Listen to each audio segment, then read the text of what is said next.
어린 희우는 그랬나요? 희우는 어린 적이 있나요? 희우는 처음부터 이 모습 아니었나요? 아, 네, 안녕하세요. 젊은 정신과 의사들이 들려주는 솔직하고 은밀하고 자상한 정신건강과 마음 이야기 내부자들입니다. 오늘도 어김없이 저희 방송 각자 소개부터 하고 시작할게요. 네, 안녕하세요. 윤희우입니다. 네, 안녕하세요. 정신건강의학과 전문의 허규형입니다. 예, 그리고 저는 이 방송에서 사회를 맡고 있는 특별한 정신건강의학과 전문의 우동훈입니다. 야, 진짜 오동 얼굴에만 그때 막 형광등 효과 그거 넣어주셨죠. 이렇게. 아, 근데 뭐 저는 좀 인위적인 후광이 필요하고 허경 선생님은 좋겠어요. 자체적으로 좀 발광하는 스타일이어서. 저요? 발광. 좀 표현이 그랬나요? 좀. 저 그 댓글 마음에 들었습니다. 그 눈알 움직이는 거 마음에 들어요. 아, 맞아요. 네. 저희 그 어떤 편이었죠? 성인 ADHD. 네, 맞죠? 맞아요. 그 편에 댓글로 달아주셨는데 말 나온 김에 저희 감사 인사를 먼저 드리고 시작을 해야 될 것 같아요. 드디어 저희 유튜브 팟캐스트 내부자들이 유튜브 내부자들. 어쨌든 저희 유튜브 채널이 구독자 1000명을 돌파했습니다. 박수 한번 칠까요? 아, 감사합니다. 감사합니다. 네. 이 모든 게 청취자분들, 시청자분들의 덕분입니다. 저희 공약이 있었죠. 네. 1000명 맞아요. 넘었을 때 김종우 선생님이 저번 방송에서 공약을 걸었었는데 그분 이행하고 계신가요? 그거? 가장 친한 오동훈 선생님이 알고 있지 않으세요? 글쎄 뭐 지금 연락이 잘 안 되는데 오늘 방송에도 불참하고 아마 지금 이제 동틀 때까지 계속 절 하고 계시지 않을까 네. 그런 생각이 오늘 좀 못 드네요. 오는 것도 절하느라 너무 바빠서. 네, 맞아요. 음. 아, 그리고 아까 잠깐 허경 선생님이 귀엽다는 댓글에 대해서 본인이 스스로 언급을 해주셨는데 몇 개 좀 댓글을 읽어볼까요? 아까 그 눈알 댓글 이거 읽어주시죠. 읽어주세요, 직접. 네, 이응희응님. 이런 말 실례일지 모르지만 허규영 선생님 눈알이 너무 귀여우세요. 영상 보는데 시강이 움직이는 게 크크크크 강아지 같으세요. 구독자 1000명 돌파 축하드립니다. 라고 보내주셨습니다. 감사합니다. 그래서 저도 봤어요. 허경 선생님 누나를 좀 따라가지고 봤는데 좀 귀엽긴 하더라고요. 근데 윤희 선생님도 많이 움직였어요. 아니, 너랑 얘기했었잖아. 아, 근데 어. 이거 있잖아요. 이거 갑자기 얘기할 때 갑자기 정면을 점점 쳐다보고 보고 혼자서.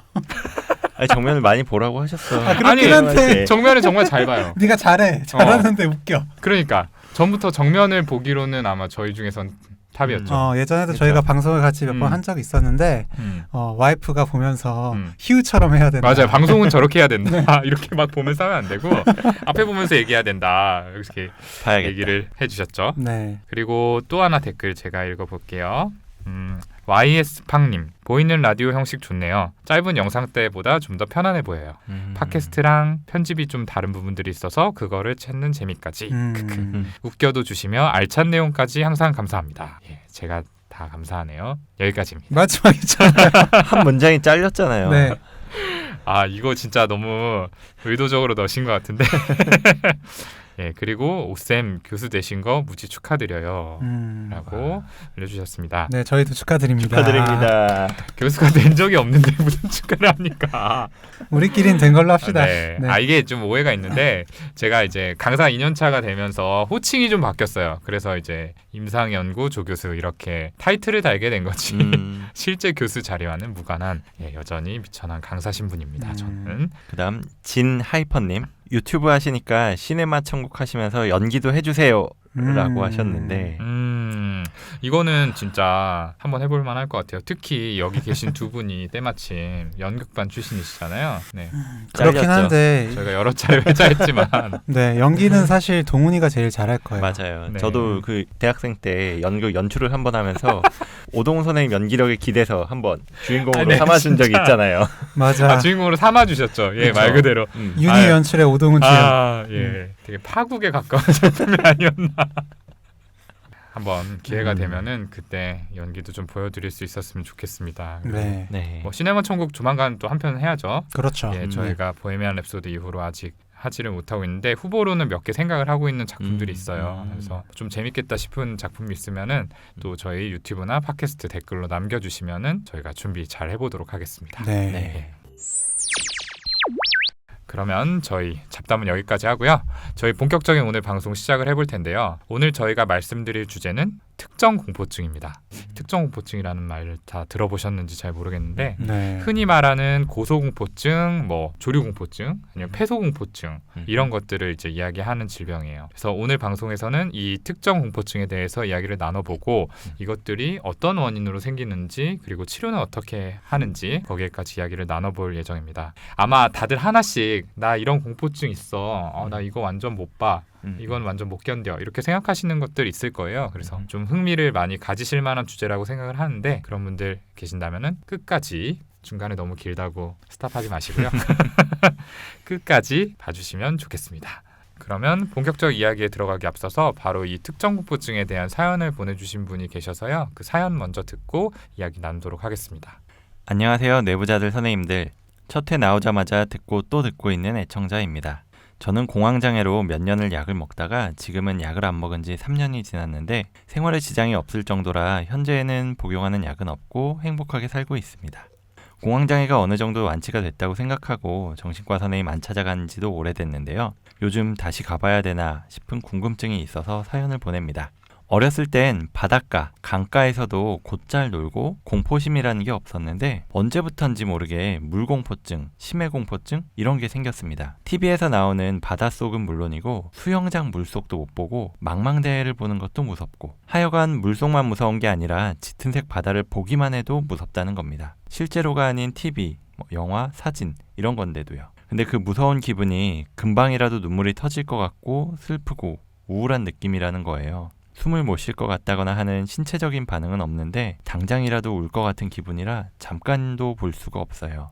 여름마다 친구들이랑 놀러 가게 되면 물놀이를 피할 수가 없어서 개인 구명조끼를 산 이후로는 빼지 않고 가고 있는데 잠수하듯이 머리까지 온몸이 다 물속으로는 전혀 못 들어가요. 눈만이라도 물 위에 있어야 돼요. 바다나 강가가 아니라 작은 수영장 안에서는 그래도 조금 마음이 놓이는데 그래도 물속을 쳐다보는 건 힘들고 귀가 물 안에 있을 때 들리는 소리가 너무 무서워요. 남편은 물속에 가만히 있으면 고요하고 좋다고 하는데 저는 물속에 가만히 있는 소리가 너무 공포감으로 다가와요. 잠깐 나오는 CF에서 물속이 나오기만 해도 제가 너무 놀라고 해서 마음먹고 수영도 배워봤는데요. 물속을 오래 쳐다보지 않아서 그런 건지 아니면 낫다는 걸 알아서 그러는 건지 머리까지 다 물속에 잠긴 게 아니라면 그렇게 무섭진 않아요. 근데 귀가 물속에 잠겨 있으면 소리 때문에 금방 올라오고 그래서 수영도 물에 딱 떠 있을 정도까지만 배우고 그만뒀어요. 지금까지는 그냥 물속을 보고 그런 것만 무서워하는지 알고 그런 게 나오면 안 보면 되니까 불편함은 딱히 없이 살았는데요. 문제는 얼마 전에 이사한 뒤로 직장이 같은 지역인데도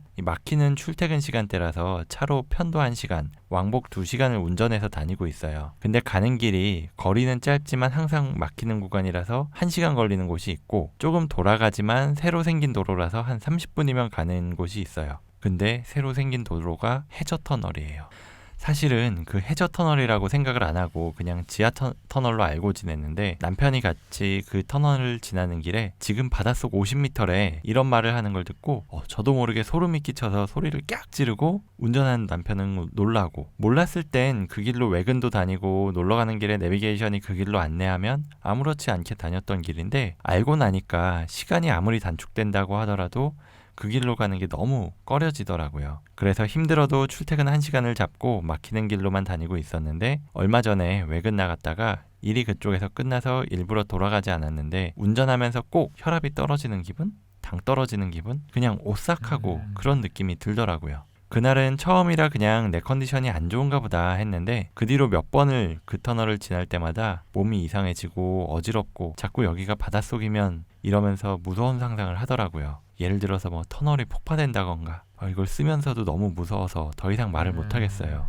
분명히 기억나는 트라우마도 없고 전 물속을 무서워할 이유가 없는데 대체 왜 이러는 걸까요? 기억으론 고등학교? 대학교 이쯤부터였던 것 같은데 사실 이것도 잘 모르겠어요. 언제부터 이러는지. 생각나는 건 초등학교 때 몰래 비디오로 타이타닉 봤는데 그때부터였나 싶기도 하고 짐작만 해봅니다. 어릴 때 배 타고 갈매기들한테 새국강도 주고 했었는데 크고 나서부터는 배 타는 거 상상만 해도 무섭고 배 뒤에 모터 돌아가면서 물이 하얗게 일렁이고 이러면 내가 모터 속으로 빨려 들어갈 것 같고 대체 왜 이러는 걸까요, 저는?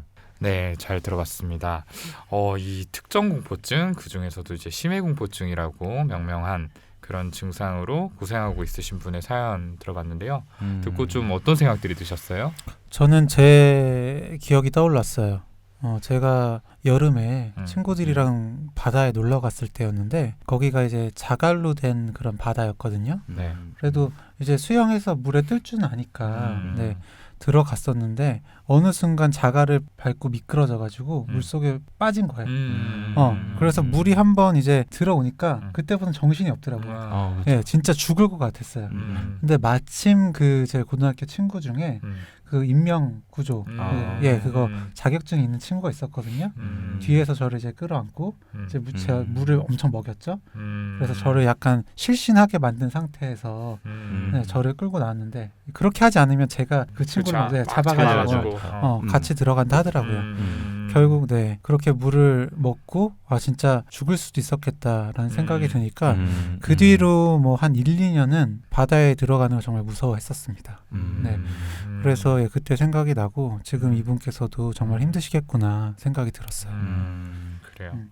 그 해저 터널이라는 것만으로도 이렇게 막 바로 소리를 지를 정도로 공포심을 느낀다는 게 저는 일견 상상이 또 잘 안 되는데 이게 뭐 눈에 보이는 바다나 뭐 바다 속 뭐 이거를 보실 때가 공포심이 든다는 건 어느 정도 이해가 가는데 원래는 잘 다니셨다 그랬잖아요. 그냥 지하 터널인 줄 알고. 근데 해저 몇 미터래라는 얘기를 듣고 나서부턴 도저히 거기를 못 가시게 됐다고 하니까 상상이 잘 안 되기도 그쵸. 하면서도 그만큼 굉장히 그 공포심이 이 상상까지 자극을 하시는 게 아닐까. 어떤 상상을 하시는 걸까 이런 생각이 들었어요. 그러니까 여기가 바닷속이면 다음에 생략되어 있는. 맞아요. 네.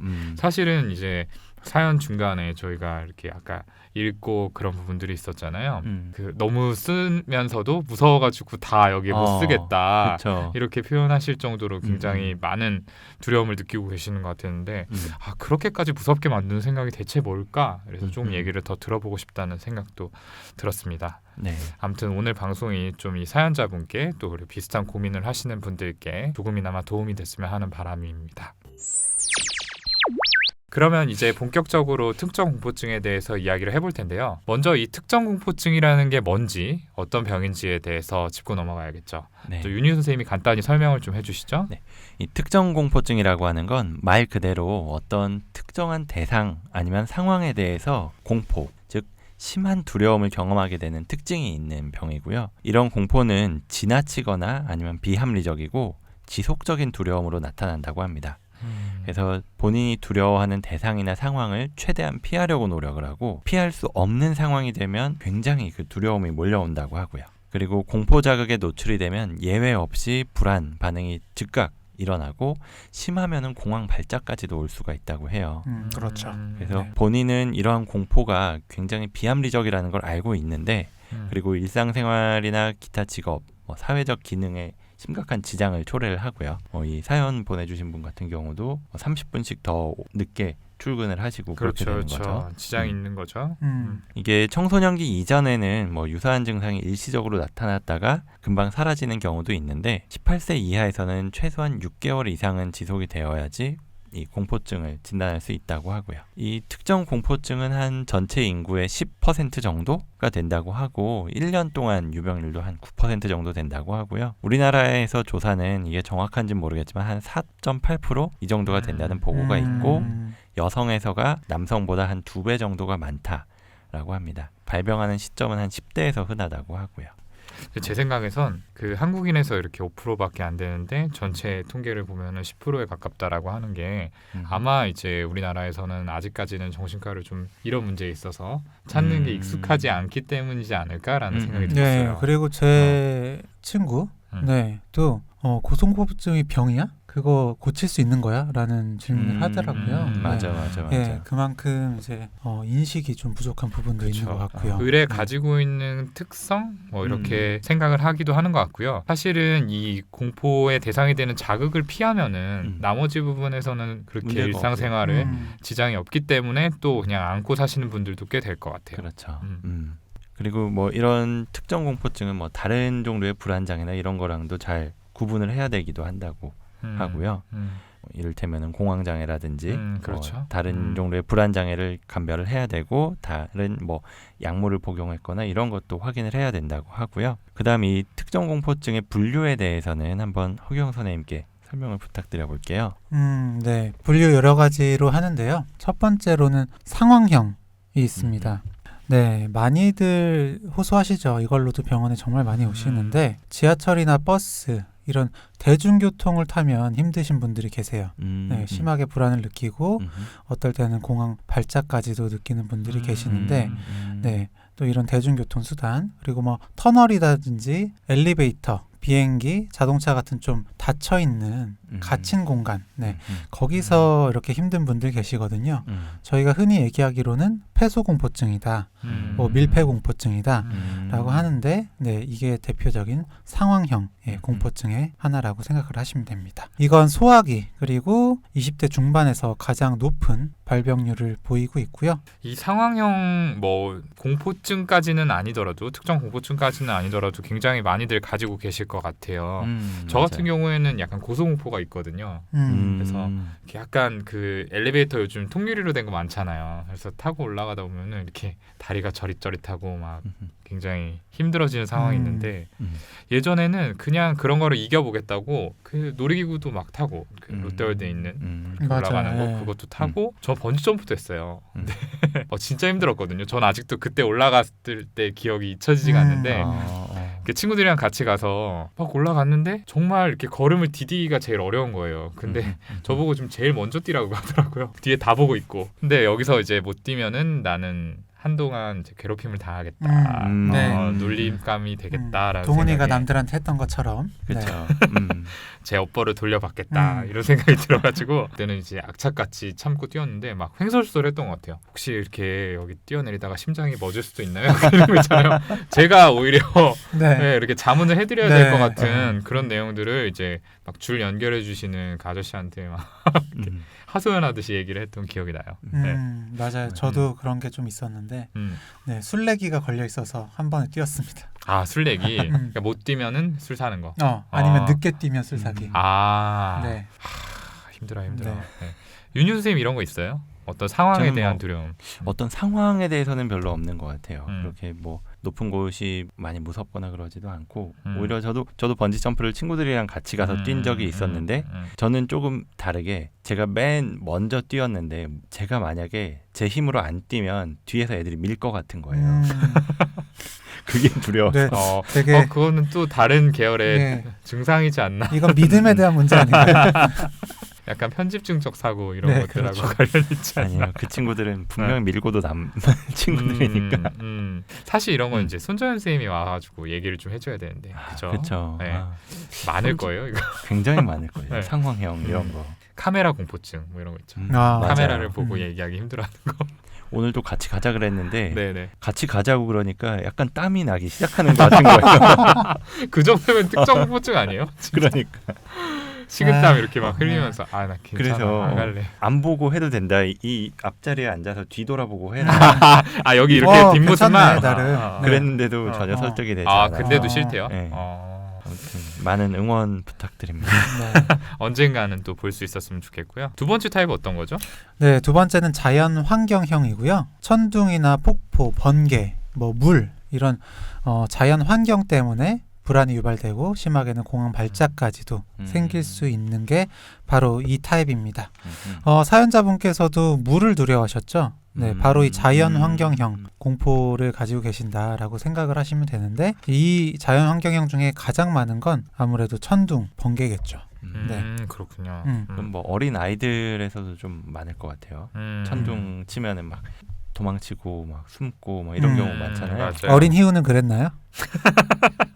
희우는 어린 적이 있나요? 희우는 처음부터 이 모습 아니었나요? 와, 되게- 나빴다 진짜. 아니 왜요? 너무한 아니 거 그냥 아니에요? 나쁜 것 같아서. 아니 지금 모습이 나쁜가요? 아니요. 어렸을 때부터 어린 나이가 없었다고 하는 거잖아요. 왜 야, 너 그래요? 이거는 야, 너 마음 상했지? 그러니까 완전 희우 저런 걸로 마음 안 상해요. 제가 아는 희우는 야. 그런 애 아니에요. 그래, 그렇긴 한데 그래도 나빴다. 뭐 천둥이나 이런 건 농담인 없었는데 거 알죠? 예. 그래요. 천둥은 무섭지 않았는데 저도 깊은 바다는 좀 무서웠던 것 같아요. 그러니까 제가 잠길 정도 뭐 바다 한 2m, 3m 이 정도 되는 것까지는 괜찮은데 왜 TV 같은 데서 나오면 뭐 심해 뭐 몇천 미터 막 이렇게 내려가는 바다 있잖아요. 그런 거 다큐멘터리를 보고 있으면은 괜히 좀 약간 소름 돋고 그런 느낌을 종종 받아요. 그런 걸 특히 다이빙 하시는 분들 볼 때 좀 무섭더라고요. 저는. 사연자분이랑 또 비슷한 측면이 좀 있네요. 네. 다음 타입은 어떤 거죠? 네, 다음 타입은 혈관, 주사, 손상형. 타입입니다. 이 피를 보거나 주사 맞거나 어떤 뭐 나한테 뭔가 들어오는 이런 시술 등에 대해서 공포를 느끼는 거고요. 이 유형 굉장히 흔하죠. 아, 그쵸. 맞아요. 네. 흔하고 좀 어려운 말로 혈관 미주신경 반응이라는 거를 일으키는데요. 그러니까 혈압이 막 떨어지고 막 어지럽고 식은땀 나고 이런 거 실신하고 그러기도 그렇죠. 하죠. 현기증 심하면. 느끼면서 주저앉거나 쓰러지거나. 그렇죠. 네. 이건 저도 있어요. 아. 네. 제가 대학교 처음 입학해서 비형간염 항체 검사를 하는 항원 항체 검사를 하는 때였는데 네, 제가 이제 대학교 동기들이랑 몇 명이서 학교 보건소를 가서 피를 뽑는데 그걸 보다가 제가 기절을 했어요. 아, 진짜요? 네. 아, 그런 일이 있었어요? 네, 식은땀을 나다가 기절을 했고 같이 갔던 친구들이 되게 놀랐죠. 그래가지고 진짜 다 네, 놀랐겠다 엄청. 그래가지고 저 그 뒤로 피 뽑을 때 안 봐요. 이렇게 하고 뽑아요. 네. 항상. 저는 조금 약간 다른데 이 바늘 공포가 있긴 한데 제 눈에 보이는 건 괜찮아요. 오히려 제 혈관을 뭐 헌혈 같은 거 할 때 이렇게 보면 볼 수 있잖아요.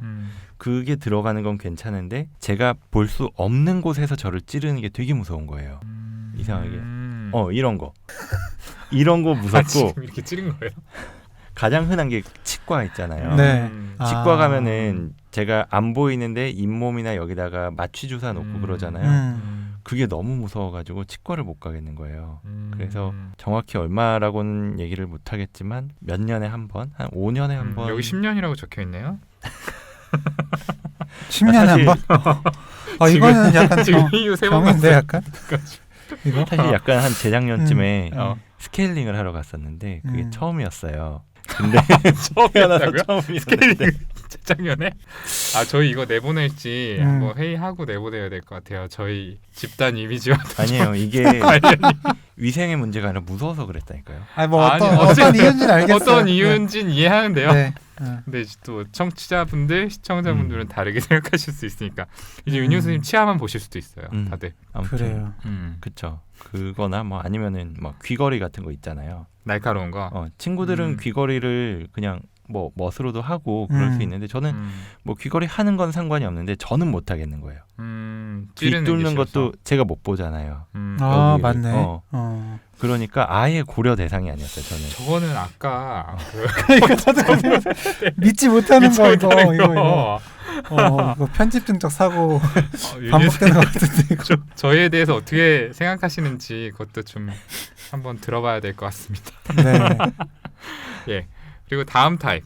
네, 다음 타입. 타입은요? 네, 이것도 많죠. 동물형입니다. 네. 음. 뱀, 거미, 진해, 개, 뭐 이런 여러 가지 동물들 그리고 곤충 네, 이런 거에 두려움 유발되는 많죠. 타입이죠. 네. 네, 저도 뭐 곤충, 큰 곤충들 웬만한 건 괜찮다라고 생각을 했었는데, 네, 광주 정신건강병원, 네, 그곳은 정말 곤충의 보고였죠. 예, 깊은 거대하죠. 산 속에 있을 때, 네, 거기 있을 때 이제 공포증이 생기기도 하고, 네, 노출 홍수법으로 치료가 되기도 했던 그런 기억이 있습니다. 저 한번 문 열어놓고 있었다가 방충망 의국에 네, 홍수법으로 진짜 치료됐어. 다음날 아침에 너무 커. 힘들었어요.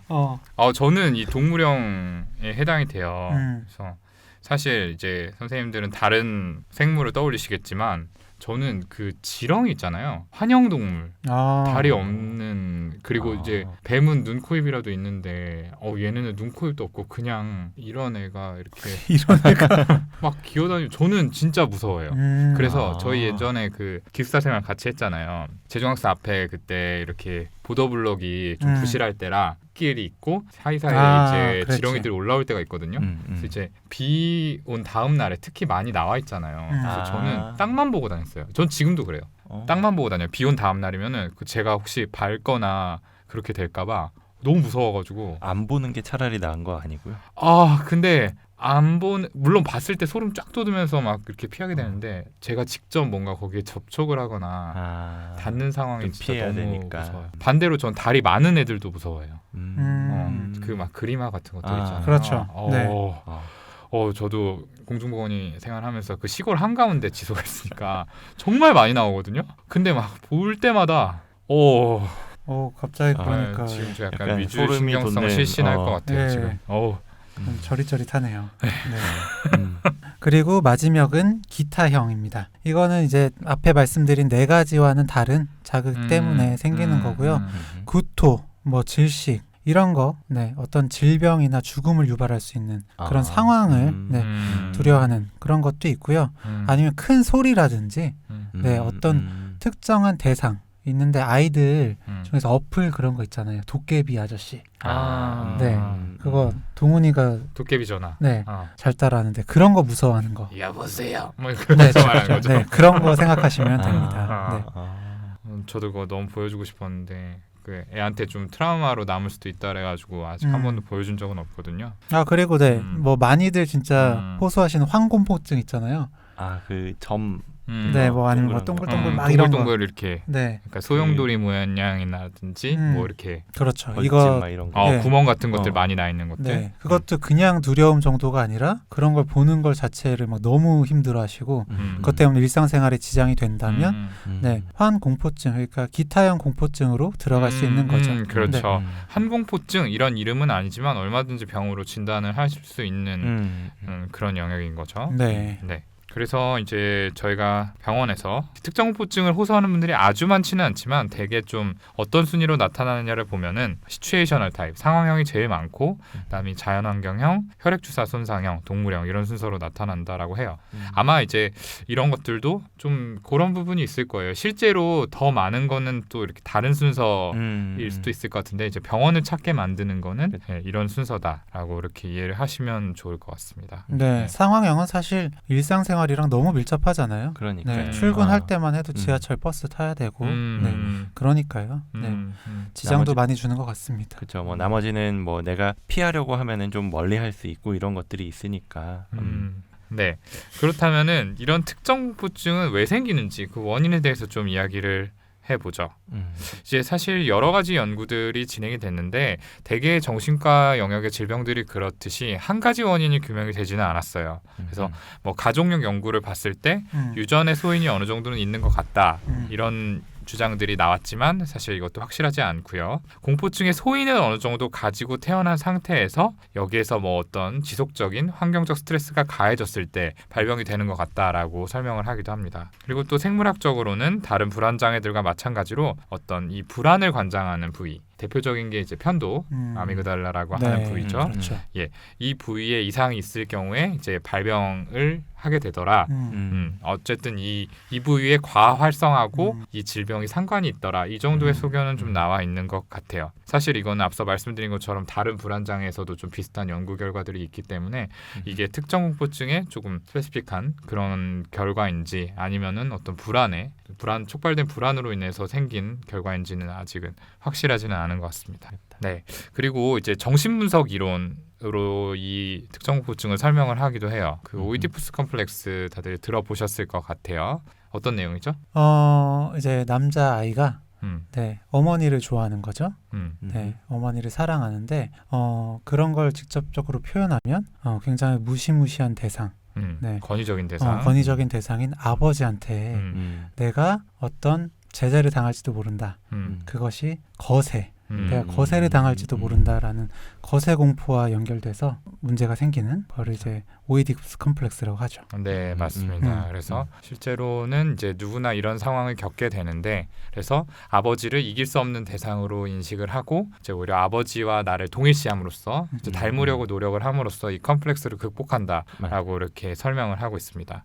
그런데 이런 오이디푸스 컴플렉스가 잘 극복이 되지 않았을 때 이것들이 안에 내재화되어 있다가 어떤 내적 정서적 갈등을 유발을 하고요. 이것들이 이제 공포증을 발생하는 데 영향을 준다라고 하는데 사실은 조금 복잡한 이야기인 것 같아요. 이거는. 네, 이거는 잘 와닿기가 어렵죠. 네. 네. 그래서 보다 좀 클리어하게 이야기할 수 있는 게 학습 이론일 것 같아요. 이거는 조금 이해하시기가 쉬울 것 같은데 어떤 다른 사람들, 뭐 아이들 같은 경우에는 부모로부터 어떤 공포 반응의 행동을 보고 배우거나 또 부모가 위험하다라고 경고한 것들이 반복적으로 이렇게 이야기를 들었을 때 그것들이 학습이 되어서 공포증이 생긴다라고 또 설명을 하고 있죠. 네, 이건 좀 확실한 것 같아요. 네, 제 딸 아이를 봐도 네, 처음에는 동물 그렇게 무서워하는 것 같지 않았거든요. 근데 와이프가 이제 아이랑 다니다가 뭔가 동물이 왔을 때 하고 막 이 소리를 굉장히 크게 내거든요. 아마 그걸 보고 놀란 게 아닐까. 아이도 공포증이 생겼어요. 네, 그래서 이제 그런 행동을 보일 때마다 괜찮다. 그래서 와이프한테 너무 좀 과한 거 아니냐. 네, 라는 피드백을 하기도 합니다. 진정해라. 네, 그렇죠. 그렇죠. 저희 애도 그래요. 저희 애도 제 친구 아들이 놀러 왔는데 걔가 이렇게 늑대를 무서워했어요. 그래가지고 이제 친구가 장난으로 늑대 울음소리를 아우 이렇게 내고 그랬거든요. 그래서 그거 볼 때는 괜찮았는데 그 이후로 그거를 학습해가지고 늑대를 무서워하기 시작을 한 거예요. 그래서 제가 잘 활용을 하고 있죠. 늑대 울음소리를 많이 내요 요즘에. 너무 나쁜 거 아니에요? 그러니까 공포 정치인데 이거. 농담이에요. 네. 농담. 네, 좋습니다. 이제 정리를 해보자면 불안에 좀 취약한 그런 소인을 가지고 있는 분들에게 발생할 가능성이 높고요. 어떤 특정한 스트레스가 반복이 되거나 여러 번 반복이 되지 않더라도 한 번만이라도 정말 두려운 경험을 하고 나서 얼마든지 형성이 될 수 있다라고 이해를 하시면 될 것 같습니다. 그리고 학습 이론에 대해서 이제 저희가 좀 부연해서 말씀을 드리기도 했었는데요. 이게 항상 모든 조건에 일어나는 건 아니고 실제로 위협이 될 만한 그런 상황이나 대상에 더 공포 반응이 많이 일어난다라고 생각을 하시면 되고요. 네, 동물 중에서도 뱀 같은 게 그렇죠. 네, 뭐 아무래도 독사도 있고. 그렇죠. 그런 생존에 위협이 될 수 있는 것에 공포 반응이 많이 일어나고요. 네, 다람쥐 같은 거 그런 거에는 아무래도 공포 반응이 덜 생기겠죠. 지렁이는 그렇지 않은데. 지렁이 무섭지 않아요? 저는 지렁이는 무섭지 않습니다. 아 그래요? 지렁이, 빵 같은 자극인가요? 지렁이는 저희 딸도 무서워하지 않아요. 나뭇가지 이렇게 들고 이렇게. 아 그래요? 전 유리가 무섭네요. 근데 지금 방금 말한 부분에서 조금 의문이 들었던 게 이 한 번에 정말 두려운 경험을 하고 나서 형성이 된다라고 했는데 그렇다면 우리가 이런 어떤 트라우마라고 부를 수 있는 경험을 했을 때 내리는 진단이 있잖아요. 이 외상후 스트레스 장애 PTSD가 있는데 그때 외상 경험하고 특정 공포증을 형성하는 외상 경험에는 좀 어떤 차이가 있을까요? 일단 어떤 특정한 상황이라는 게 아무래도 좀 다를 것 같고요. 그 PTSD에서의 트라우마는 어떤 정말로 죽을 뻔한 어떤 상황이잖아요. 뭐 교통사고, 큰 교통사고라든지 전쟁이라든지 아니면 뭐 거대한 재앙이라든지 뭐 이런 것들을 의미를 하는데 사실 이 특정 공포증에서 말하는 거는 그런 교통사고를 두려워하는 게 아니라 뭐 버스를 두려워하는 거고 버스 안에서도 버스가 사고가 날까봐 보다도 어떤 폐쇄된 느낌이라든지 뭐 이런 것들이 두려운 거고 또 한 가지는 그 PTSD 같은 경우에는 그 접하지 않은 상황에서도 자꾸 일어나잖아요. 그 재경험이라든지 과각성이라든지 이런 것들이. 근데 이 특정 공포증은 예를 들면은 뭐 바다에서 멀리 떨어져 있으면 바다를 아예 안 보고 있으면은 전혀 문제가 되지 않는다든지. 그러니까요. 뭐 지렁이를 안 보면 문제 없잖아요. 그렇죠, 맞아요. 네. 그렇죠. 어쨌든 PTSD 그러니까 외상후 스트레스 장애에서의 트라우마라는 건 정말 질적으로 더 생명의 위협이 될 수 있을 만한 그런 트라우마고 그리고 증상에 있어서도 특정 공포증이잖아요. 그래서 불안과 관련된 것들이거든요. 불안 혹은 이제 공황 발작 그리고 회피까지는 있을 수 있지만 그 PTSD 외상후 스트레스 장애에서는 과각성 재경험 회피 그리고 어떤 생각의 그런 광범위한 변화들이 다 있어야 되거든요. 그러니까 그런 차이가 있다. 하지만 전체적으로 볼 때는 DSM-4판에서는 같은 불안 장애에 속해 있다가 5판이 되면서 빠지기는 했죠. 저도 이게 궁금해가지고 좀 찾아봤는데, 그러니까 두 분이 말씀한 게 중요한 포인트인 것 같아요. PTSD는 이제 고유의 증상이 따로 있다는 거, 그게 하나고요. 또 하나는 이제 질적으로 조금 더 어쨌든 특정 공포증을 유발하는 사건들은 좀 더 일상적인 사건들에 가까운 경우들이 많아서 딱 뭐 때문에 생겼는지 잘 막상 기억을 못 한다고 해요. 그것들을 이제 정말 이렇게 회상을 시켜봤을 때는 아 그래도 뭔가 하나 또는 여러 개 이렇게 좀 디마케이션 할 수 있는 사건 때문에 생겼다라고 하는데, 그러니까 막상 뭐 때문에 생겼어라고 하면은 PTSD는 사실은 트라우마가 너무너무 명확하기 때문에 그거를 떠올리지 못할 수가 없잖아요. 근데 이 특정 공포증 같은 경우에는 어쨌든 좀 일상적인 사건에 가깝기 때문에 글쎄 뭐 때문에 생겼는지 잘 모르겠어 이렇게 되는 경우가 많다는 거죠. 그래서 사연자분도 보면은 나는 왜 그런지 모르겠다 이렇게 얘기를 하셨잖아요. 그런 것들도 좀 특정 공포증에 가까운 특성인 것 같아요. 그러네요. 네.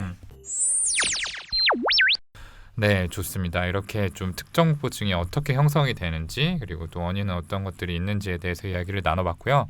아마 많은 분들이 관심 있어야 할 부분인 치료에 대해서 이제 이야기를 나눠볼 텐데요.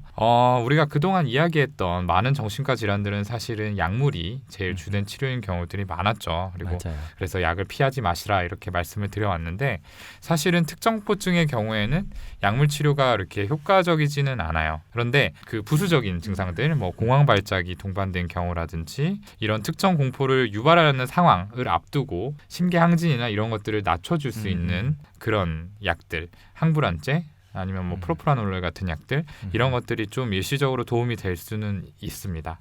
하지만은 이제 메인 치료는 아니고요. 가장 주된 치료는 사실 행동요법이죠. 그렇죠. 네, 이것들에 대해서 조금 설명을 드려보면 좋을 것 같아요. 네, 방금 오동훈 선생님이 말씀하신 행동 치료가 네, 특정 공포증의 가장 중요한 치료 방법이다. 그렇게 생각을 하시면 되는데요. 인지 행동 치료라는 거는 특정 공포증을 가지고 계신 분들한테 그런 특정한 공포 상황에서 특정 공포 대상을 보거나 했을 때 그때 느껴지는 부정적인 감정을 희석시키기도 하고요. 그리고 같은 상황이라도 좀 다르게 생각하고 행동하실 수 있도록 돕는 방법입니다. 그 중에서 가장 많이 사용되는 게 노출요법인데요. 노출요법은 말 그대로 그 불안을 일으키는 그 자극에 접하게 하는 거예요. 그래서 크게 두 가지가 있는데 한 가지는 홍수법이라는 게 있고요. 또 한 가지는 체계적 탈감작이라는 방법이 있습니다. 그렇죠. 홍수법이라는 건 한 번에 매우 강한 자극에 노출시켜서 그 공포 반응이 없어질 때까지 계속하는 거예요. 네, 그러니까 만약에 뱀 공포증이 있는 분이시다 라고 하면은 뱀이 막 엄청나게 우글우글 거리는 데 있잖아요. 거기 그냥 들어가게 만드는 거죠. 네, 그런 다음에 이제 그 불안이 결국에는 사라지긴 사라질 거거든요. 네, 그렇죠. 네, 사실 그게 더 큰 트라우마가 될 수도 그러니까요. 있지만, 네, PTSD가 생기지 않을까라는 생각이 그렇죠. 예, 그게 약간 비인도적인 네. 그런 치료법이기 때문에 사실 요즘은 홍수법은 잘 하진 않습니다. 그렇죠. 맞아요. 네, 그래서 두 번째 말씀드린 체계적 탈감작이라는 걸 더 많이 하게 되는데요. 요거 설명은 오동훈 선생님이 좀 해주시죠. 체계적 탈감작 같은 경우에는 결과적으로는 홍수법이 이제 가장 극단적인 크기의 자극을 이렇게 일시적으로 노출시켜가지고 해결을 보겠다라는 거면은 그 자극의 순위를 정해가지고 어떤 낮은 위계에 있는 것부터 단계적으로 노출을 해나가는 기법이죠. 그래서 네. 보통 1단계에서 10단계까지를 정하게 해가지고 내가 그 혐오하는 두려워하는 자극 중에서 그나마 좀 괜찮은 요거는 좀 그래도 내가 접근해 볼 수 있겠다라고 하는 거를 1단계로 그리고 정말 이거는 상상만 해도 죽을 것 같다라고 하는 거를 10단계로 정해놓고 1단계부터 이제 시도를 해보는 거예요. 그래서 뭐 그러면 윤희우 선생님이 좀 이 사연자분에게 맞춰가지고 어떻게 좀 체계적 탈감작을 적용할 수 있을지 직접적으로 예시를 들어주면 좋겠습니다. 네, 사실 뭐 이 사연자분하고 직접 이야기를 나누면서 그 순위를 매겨가는 게 제일 정확하긴 할 텐데요. 일단 그래도 사연 보내주신 것들을 가지고 생각을 해봤을 때 우선 바다, 뭐 심해 이런 단어 자체부터도 벌써 무서운 반응이 일어난다고 하셨고 그렇죠. 그다음 물에 들어가는 거는 좀 괜찮긴 한데 귀가 잠기는 순간 굉장히 공포심이 확 올라간다고 그러셨어요. 네, 그리고 멀리에서 바다를 바라보는 것 이것도 무섭다고 하셨고요. 그래서 그런 걸 순위를 매겨보자면 아마도 그런 바다, 뭐 깊은 물 이런 단어가 가장 낮은 단계에 속할 것이고 그 다음이 뭐 아주 멀리에서 뭐 몇 킬로미터 떨어진 산 위에서 바다를 바라보는 것 이 정도라든지 아니면 좀 더 가까운 곳에 가서 깊은 수영장을 바라보는 게 그 다음 단계가 될 것이고 그 다음에 물에 들어가는 가되 한 허리 정도 깊이에 들어가기가 그 다음 단계. 그 다음 단계로 더 올라가자면 잠수하기. 이게 아마 제일 높은 단계가 네. 되지 않을까 싶은데 네, 잠수하기는 그쵸. 100이겠죠? 네. 그런 잠수하기 같은 경우에도 뭐 예를 들면 수영장에서 끝에 이걸 잡고서 1초 잠깐만 들어갔다가 바로 나오기랑 한 5초에서 10초 정도 참기 이렇게 시간을 늘려가는 늘려가는 해볼 수 것도 있는 거죠. 점점 높은 단계로 올라가는 그런 게 될 수가 있을 텐데요. 그래서 맨 먼저 말한 그 바다, 뭐 깊은 물 이런 단어를 계속 보거나 뭐 말로 하거나 듣거나 이거를 반복을 하는 거예요. 그러다 보면 처음에는 그게 약간 불쾌한 감정을 일으켰다가 계속 반복이 되면은 그 감정이라는 건 결국 점점 내려가거든요.